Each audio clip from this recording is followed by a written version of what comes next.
They look at me and be like, he's a gangster, he's a he's a thug. People ain't choose this life, you know what I mean? Some people grew into this life. Some people the life chose them, you know what I mean? So it's like some people ain't have no choice. They look at, anybody that look like me, neck tattoos, dreads and just with the demeanor, they look at us like we thugs. Every one of my tattoos means something, you know what I mean?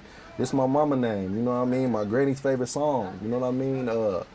This right here, God's gift, I got it on my vocal cords because I'm a rapper, I'm a singer. They look at me and be like, he's a gangster, he's a thug, he's a hoodlum.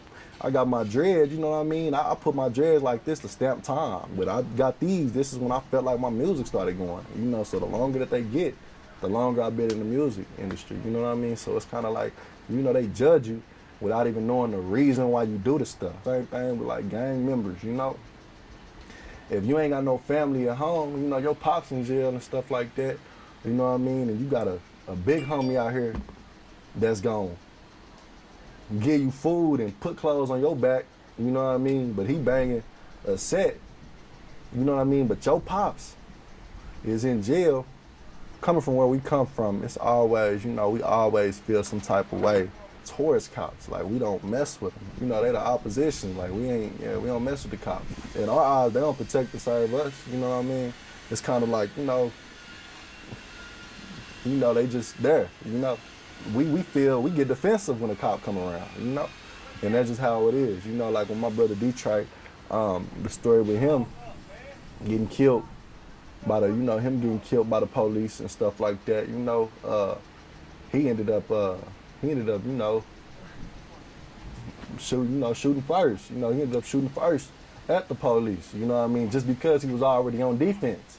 He already knew they wasn't going, he already knew that they wasn't going to just try to calm him down and solve the issue and just arrest him, he was already on defense, I'm sure a lot of people said to that story, well, why did he shoot him?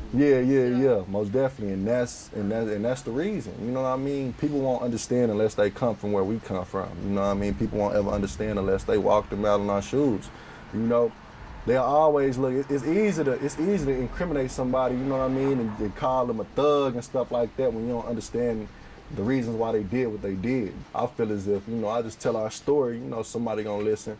I know that they children listen, you know what I mean? They might not listen, but I know that they children listen. There's a lot of police that know who I am. I done been pulled over and somebody knew and the police knew who I was. Yeah. Was that encounter super different than when you were younger? Yeah. I'm gonna tell you this story. I was, me, like I don't smoke, I don't drink, I don't do nothing. So it's like I was on my way to school when I was younger, and I ended up, I was leaving my homeboy house, you know what I mean? I ended up getting pulled over and it was 5 cops behind me. I was on my way to school, and when they got out the car, they ended up drawing down on me, you know what I mean? Because they thought I was somebody else, just because, just from my dreads and stuff like that. Now it's like, I ain't gonna lie to you, like it ain't all cops ain't bad cops, you know what I mean? But it's kind of like this: if you don't like one person, you know what I mean, that affiliates with a certain group, and they're kind of like, the poster child of it, you're not gonna like the whole group. You feel what I'm saying? So it's like, it's been a lot of cops that been bad, you know what I mean? So it's like, that's what we look at it as. It's like, we don't mess with them at all. We're not gonna take no chances, you know what I mean? We're not friends, we're not none of that.